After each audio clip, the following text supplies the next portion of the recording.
yang dia punya ini, ya, nanti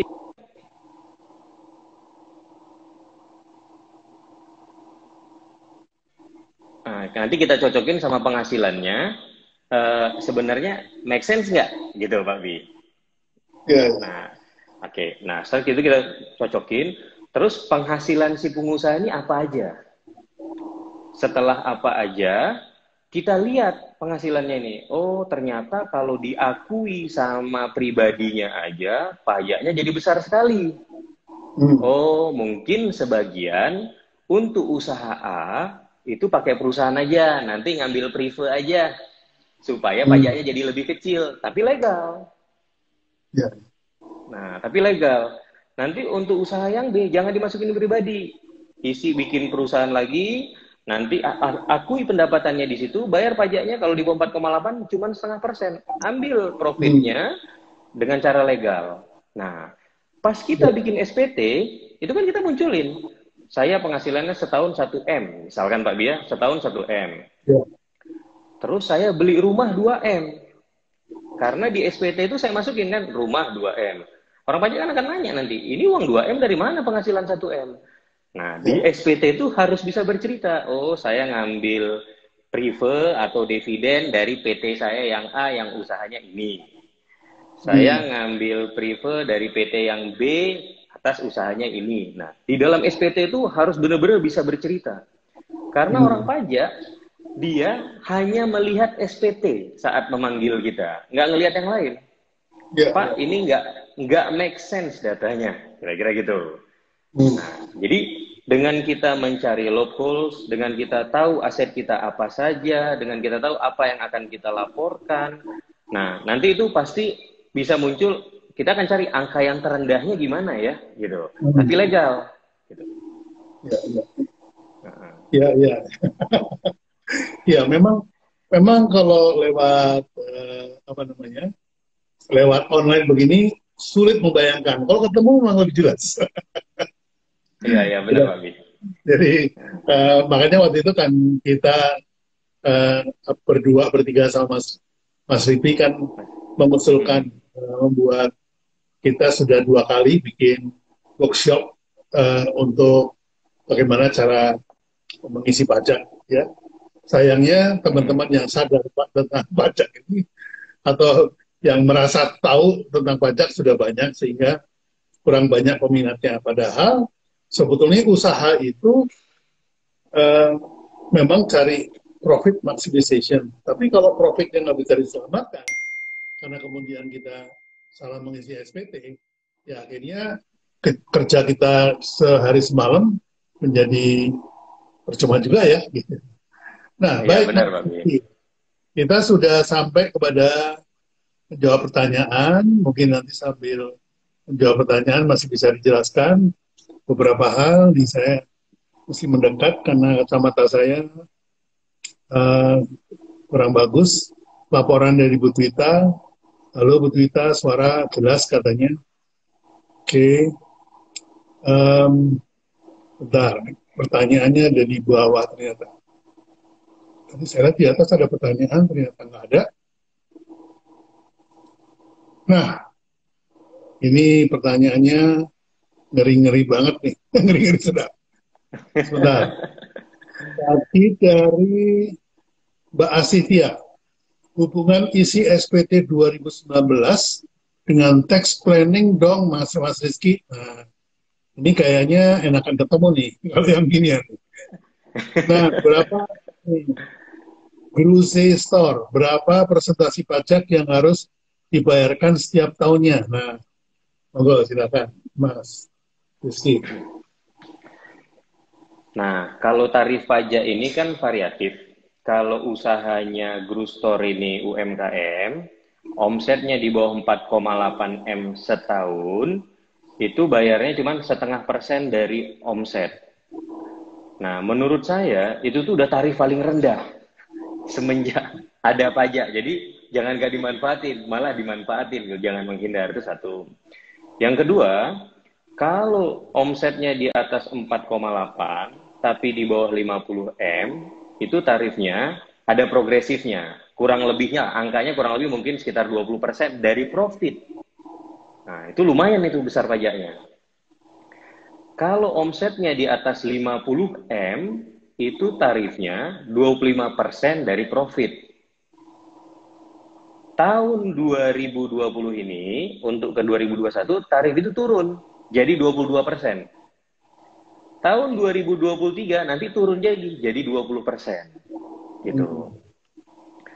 Jadi kalau Groove Store ini omsetnya di bawah 4,8, kalau menurut saya cepat-cepat aja dibayar pajaknya, jangan ditunda gitu. Daripada nanti kena tarif yang tinggi gitu. Karena ini tarif sekarang tuh tarif yang paling murah gitu.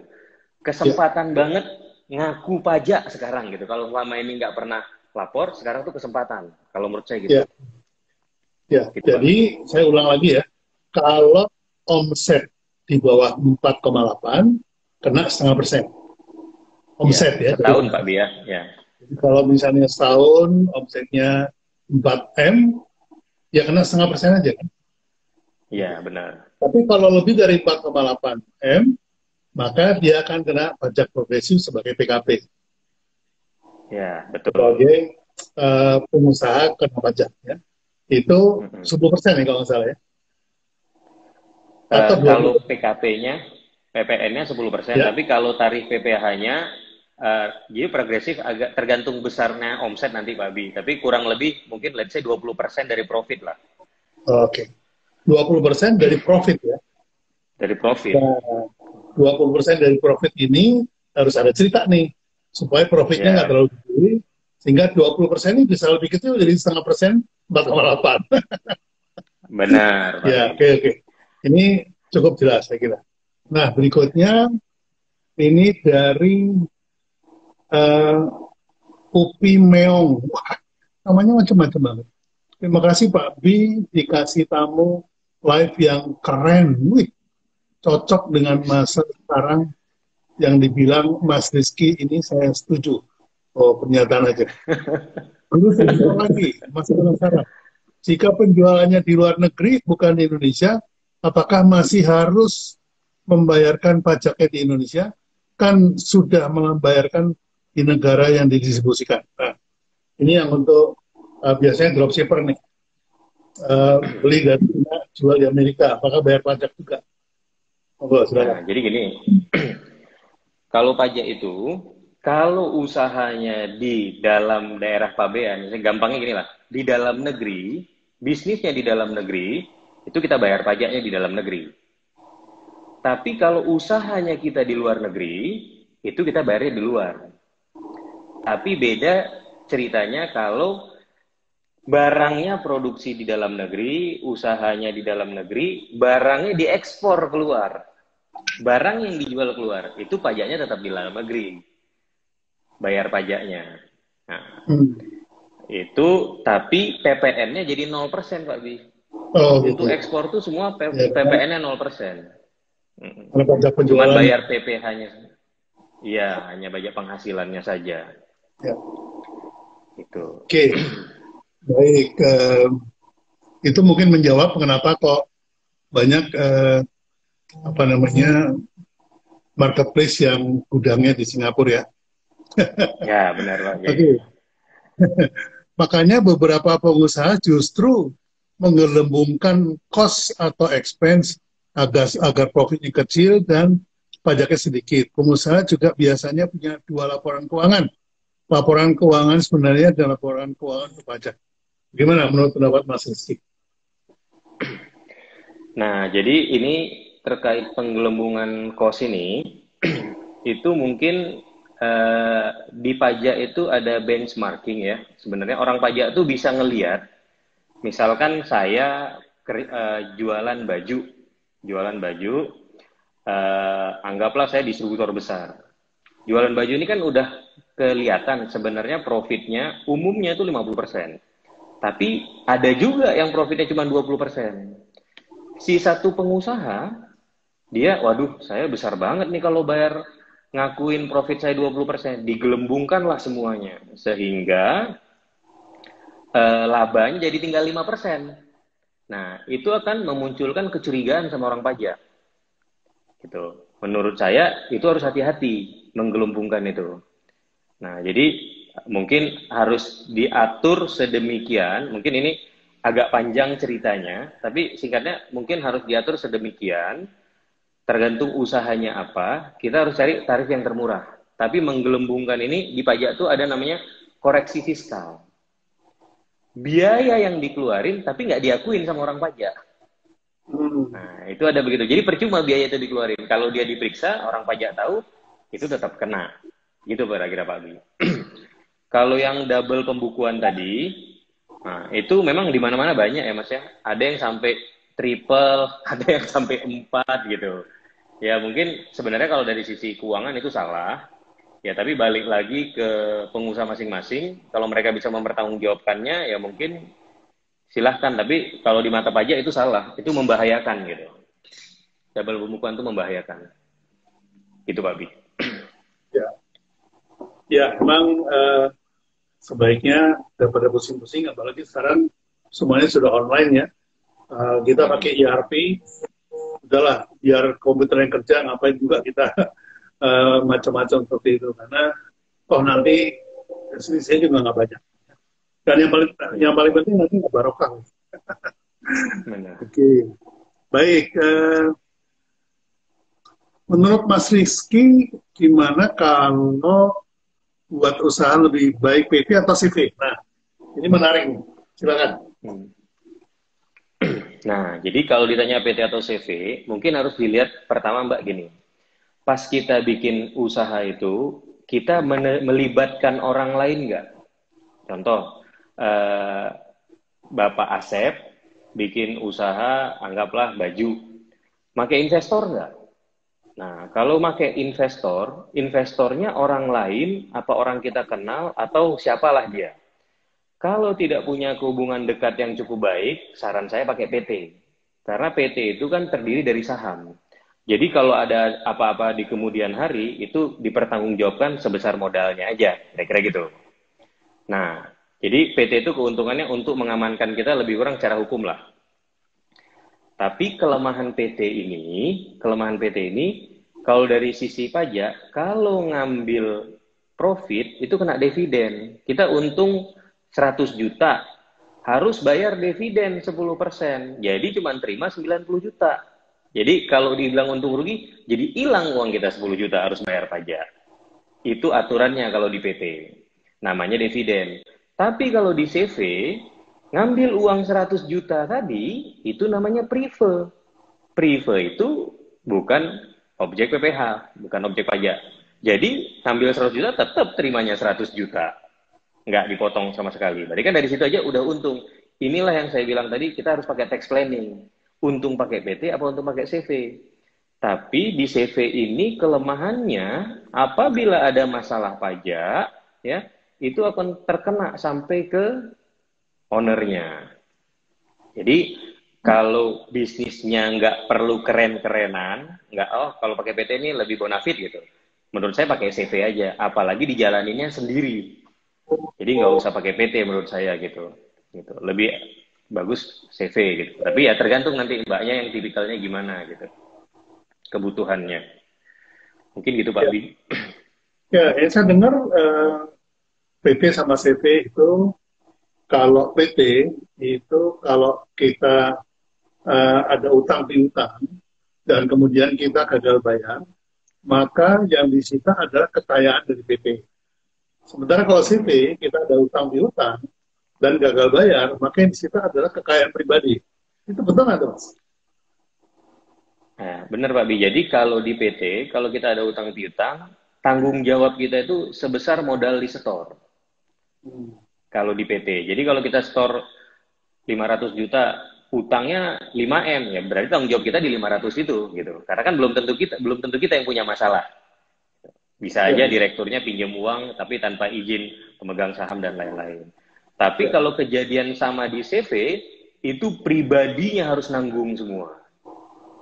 Makanya seperti saya cerita tadi sebelumnya, menentukan CV atau PT, ngelakuinnya tadi, usahanya tuh investornya orang lain apa kita. Kalau kita pakai CV, tapi kalau orang lain yang kurang, maksudnya hubungannya nggak terlalu dekat, mungkin pakai PT lebih aman gitu. Ya, ya, betul-betul. Gitu Pak B. Pertanyaan berikutnya, Pak apa nih?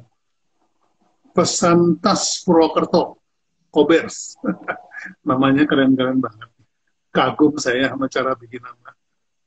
Mas narasumber minta tolong disinggung basis pajak adalah membuat laporan keuangan atau pencatatan penjualan dan lain-lain. Jadi biar nggak miscommunication dengan audiens. Silakan. Ini maksudnya membuat laporan keuangan ya. Nah, jadi gini, kalau di pajak itu kan kita bikin laporan keuangan. Nah, laporan keuangan ini ya mungkin ada laporan keuangan, laporan yang sederhana atau yang gimana, itu tergantung dari usahanya masing-masing. Laporan keuangan juga mungkin isinya beda-beda tiap usaha. Nah, tapi kalau untuk ngebandingin sama pajak, yang membedakan itu di pajak ada namanya laporan keuangan fiskal. Laporan keuangan fiskal itu mengkoreksi yang ada di laporan keuangan tadi, yang tidak diakuin di laporan keuangan komersial, laporan keuangan biasa, nah itu akan dikoreksi di laporan fiskal. Jadi kalau basis pajaknya ya gitu. Jadi ada laporan keuangan komersial, laporan keuangan biasa, pas masuk ke pajak ada laporan keuangan fiskal gitu. Kira-kira gitulah. Ada yang diakuin, ada yang tidak. Apa aja yang tidak diakuin? Contoh, entertain, sumbangan, nah itu nggak diakuin gitu. Kira-kira gitu sih Pak. Entertainment itu real cost yang tidak diakui oleh pajak. Benar. Biasanya dicoret tuh. Padahal costnya beneran, tapi nggak diakui. Oke, berikutnya Randy Purwidya. Mas Rizky, mungkin bisa cerita juga, selain PPh 25, ada juga pajak PPN yang bisa dikreditkan. Itu gimana teknisnya ya untuk dikreditkan? Nah, ini agak panjang nih. Begini Pak Bim. Nah, kalau PPh pasal singkatnya gini, kalau PPh pasal 25 itu cicilan pajak tiap bulan. Cicilan pajak tiap bulan yang biasa nilainya sama. Misalkan gini, kita biasanya tuh perusahaan-perusahaan yang bukan UMKM ya Pak Bia, biasa bukan UMKM. Misalkan tiap bulan harus bayar 1 juta, bayar terus 1 juta sampai setahun. Nah, berarti dia punya simpanan 1 juta kali 12, berarti ada 12 juta, kira-kira gitu. Nah, kalau PPN, ini harus dibedain. PPN sama PPh ini beda barangnya. Gitu. Kalau PPN, itu kan pajak pertambahan nilai. Tadi katanya ada yang bisa dikreditkan. Bisa dikreditkan itu gimana? Contoh gini, kita jualan barang nilainya 100 juta. Otomatis harga jualnya karena kita PPN keluaran, berarti kan jualnya 110 juta, karena ada PPN 10% di situ. Sebelum kita jual 110 juta, kita beli nih barang, beli modal. Modalnya 50 juta. Kita beli ke PTX misalkan. Nah, pas kita bayar kan ada PPN-nya juga. PPN-nya tuh 5 juta kan. Nah, kita bayar 55 juta. Nah, 5 juta ini itu namanya PPN masukan. Ini adalah tabungan kita. Jadi pas kita jual barang 100 juta tadi, ya, karena ada PPN jadi 110, berarti kan ada 10 juta lagi yang kita bayar.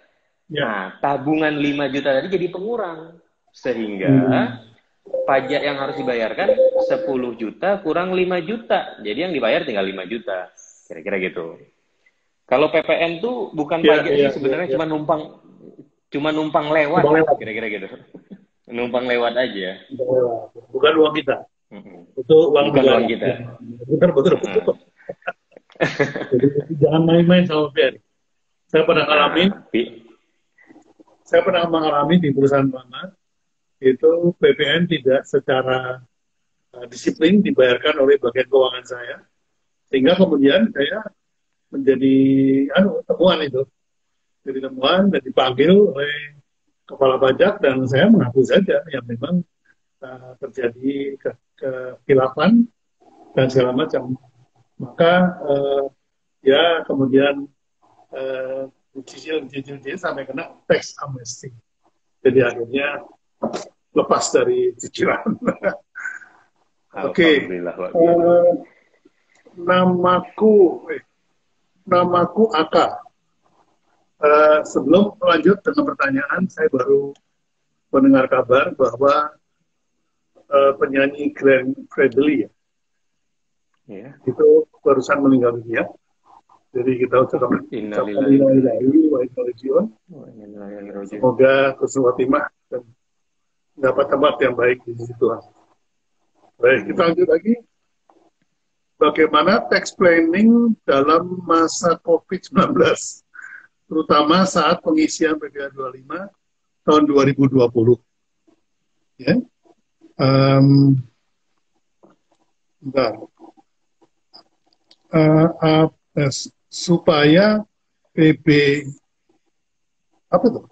Supaya pembayaran pajak minimal kasus resto mohon pencerahan. Thanks Pak B, Pak Rizky, silakan. Atas nama siapa tuh Pak Bi?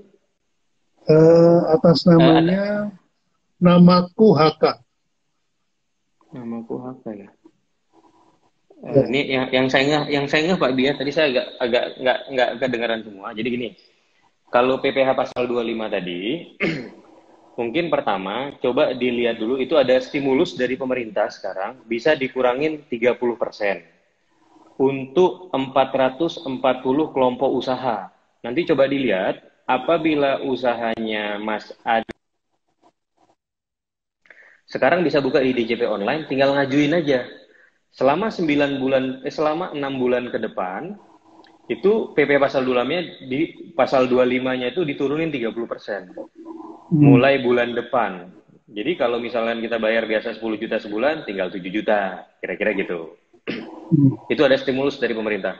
Mudah-mudahan nanti ada stimulus-stimulus lain lagi nih kayaknya. Karena yang stimulus keluar sekarang ini, kalau dari kita sih bilang, ya malu-malu lah Pak Bi, masih banyak yang diuntungin, yang besar-besar. Yang kecil-kecil belum diuntungin gitu. Gitu. Iya, iya. Betul. Ya, kalau kita bahas tentang pajak sih rasanya nggak habis-habis ya. Iya, benar Pak. Oke. Baik, Handini. Mas Rizky, untuk PT yang omset masih di bawah 4,8 M, otomatis pakai tarif 0,5% kah? Apakah ini bisa berlanjut seterusnya selama omset kita di bawah 4,8 M atau dibatasi sampai tahun ketiga atau gimana? Mbak Handini, bakso Bengawan. Oke. Nah, jadi kalau omsetnya di bawah 4,8 M, itu tuh untuk PT bisa pakainya cuma 3 tahun. Cuma bisa dipakai 3 tahun. Kalau untuk CV bisa dipakainya 4 tahun. Kalau untuk orang pribadi bisa dipakainya 7 tahun. Nah, kalau melihat ini, mungkin kalau Mbak Andini biar lebih murah, mungkin jangan bikin PT supaya bisa makainya sampai 7 tahun. Kalau ngitung, kayaknya dalam waktu beberapa tahun ke depan, omsetnya tetap di bawah 4,8 nih. Nah, supaya maksimal memanfaatkan jangka waktunya, saran saya sih pakainya nama pribadi aja. Gitu. Iya. Itu Pak B. Selanjutnya bisa Japri. Sama-sama alumni. Oh iya. Mas Narsum, maaf akuntansinya dong disinggung. Apa tadi? Namanya susah banget sih. Pesentas Purwokerto. Silakan. Ini nyinggung akuntansi, nyinggung apanya ya? Kan kalau ngerjain pajak memang basicnya accounting. Tapi mungkin kalau ngomongin accounting kan mungkin ya agak panjang ya Pak Bia. Itu kan Ya, ngitungin betul. angka dan lain-lain. Karena accounting gitu. itu kan mencatat saja. Iya, mencatat saja gitu. Apa namanya? Bahwa nanti kemudian, karena begini, pajak ini kan berbasis laporan ya kalau di Indonesia. Betul Pak Bia. Kecuali kalau kemudian diperiksa berbasis temuan kan, jadi gitu ya. Nah, jadi selama Anda dipercaya untuk memberikan laporan, maka laporkanlah yang benar. Ya, benar. Itu benar artinya jangan sampai kita salah memasukkan. Misalnya tadi, entertain digedein, padahal nggak diakuin. Dianggap sebagai profit, kan gitu. Jadi kena deh. Gitu. Jadi kita harus tahu loophole-nya di mana, apa yang mesti dilaporkan, dan segala macam. Jadi akuntansinya bisa apapun gitu ya. Tapi dalam pelaporannya itu harus benar menurut saya. Nah, menurut Mas Rizky gimana?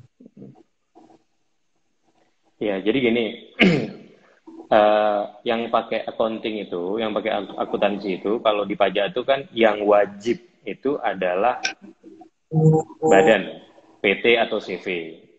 Nah, di pajak itu biasanya memakai akrual, Pak ya. Jadi ada sistem di akuntansi pencatatannya. Nah, jadi ya kalau dibalikin lagi nanti yang digedein di mana itu kan berarti kan dalam tanda kutip ngakalin ya. Dalam tanda kutip ngakalin. Nah, jadi kalau menurut saya laporkan saja yang benar, nanti kita cari tarif yang paling murah untuk usahanya.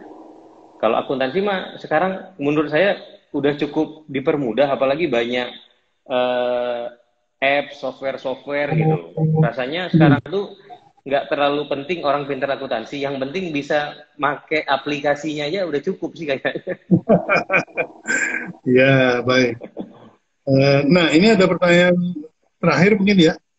Bayar retribusi bisa diakui sebagai biaya atau tidak? Atau sebagai pajak masukan dan keluaran? Nah, kalau bayar retribusi itu bisa Pak, bisa diakuin. Bisa diakuin. Oh, bisa lagi ya. Oke. Iya. Baik, Mas Rizky. Waktu tinggal 5 menit. 2 menit untuk Anda membuat rangkuman. 3 menit buat saya pamitan. Silakan, rangkuman malam ini. Bagaimana membuat SPT yang punya cerita. Silakan. Jadi teman-teman semua, sekarang ini kan untuk pengusaha-pengusaha, batas ngelapor SPT itu 30 April 2020, dikasih tenggang waktu 1 bulan lebih lama dari sebelumnya. Jadi saran saya, jangan lupa dilapor SPT-nya, dipersiapkan dulu ceritanya. Jadi sebelum isi SPT itu harus tahu ceritanya. Contoh beli mobil, mobil tuh belinya dari mana, uangnya dari mana. Beli rumah, sumber uangnya dari mana, ininya dari mana. Jadi ceritanya ada, jangan asal diisi saja. Itu yang kedua. Yang ketiga, harus diingat, biarpun sekarang saatnya lagi COVID, yang kita lapor sekarang itu adalah SPT tahun 2019. Yang omsetnya, profitnya udah ada di tahun lalu. Jadi pemerintah nanti bisa bilang jangan alasan dalam tanda kutip gitu. Jadi itu harus tetap dilapor kalau saran saya. Karena COVID-19 ini mungkin kalau bukan dibecandain lah ya, kalau diibaratin itu COVID-19 ini sama dengan amplop coklat, Pak, atau surat himbauan. Kenapa saya bilang? Kalau nggak kita jaga-jaga, kalau nggak kita patuh ikut aturan, sama-sama bisa datang ngampirin kita. Jadi kita harus patuh. COVID-nya datang, diskusinya datang. Nah, gitu. Karena masa ini kan akan berlalu. Setelah masa ini berlalu, kan orang pajak ini sekarang pasti penerimaannya menurun kalau menurut saya dengan kejadian ini. Tapi pas COVID-19 atau Corona ini berlalu, orang pajak akan bekerja lagi seperti biasa. Yang kita nggak lapor, nggak bayar, mungkin akan dihimbau nanti. Jadi saran saya, jangan sampai dilewatkan, lapor aja, bikin SPT dengan cerita yang baik. Tahu sumbernya semua. Kira-kira gitu Pak Bi. Ya, Mas Rizky. Ini tadi di atas ada yang nanya, apakah bisa konsultasi sama Mas Rizky? Kalau mau konsultasi, apakah bisa lewat akun IG-nya, kemudian mendapatkan nomor teleponnya? Monggo, silakan. Oke. Kalau mau nanya-nanya tentang pajak, itu bisa ke akun di company saya, namanya @businessbestfriend. @businessbestfriend mungkin bisa dilihat di posternya yang acara malam ini. Atau bisa juga ke kita punya website www.businessbestfriend.co.id. Nanti atau bisa DM ke saya, nanti saya kasih kontak saya untuk ngobrolnya lebih panjang gitu. Karena mungkin kalau chat-chatan agak susah kalau ngobrolin pajak Pak Bia. Makanya dibikinin workshop gitu ya. Iya, benar. Baik, tinggal 2 menit saya harus menutup pertemuan yang menyenangkan ini. Terima kasih Mas Rizky atas waktunya jauh-jauh dari Bandung menyempatkan ngobrol sama saya di Lamongan gitu ya. Ya, untung ada internet. Kemudian juga terima kasih banyak pada teman-teman yang sudah memberikan perhatian kepada obrolan kita malam ini, yaitu tentang pajak. Mudah-mudahan menjadi eye-opening ya, jadi eye-opener bahwa bagaimanapun juga mengisi SPT harus benar. SPT yang benar itu bagaimana? SPT yang ada ceritanya, yang bisa bercerita. Menurut Mas Rizky itu dan menurut saya itu menarik sekali ya. Jadi kesimpulan saya, buatlah tax planning bahkan sebelum perusahaannya ada. Begitu Mas Rizky ya. Mau CV Ya, benar atau Pak Bi. PT, ya mau CV atau mau PT itu harus direncanakan dari awal. Itu adalah Ya, tax benar. planning. Bukan setelah ada masalah baru dibikin rencana. Baik, terima kasih banyak Mas Rizky, teman-teman. Wassalamualaikum warahmatullahi wabarakatuh. Waalaikumsalam warahmatullahi wabarakatuh. Makasih banyak Pak Bi.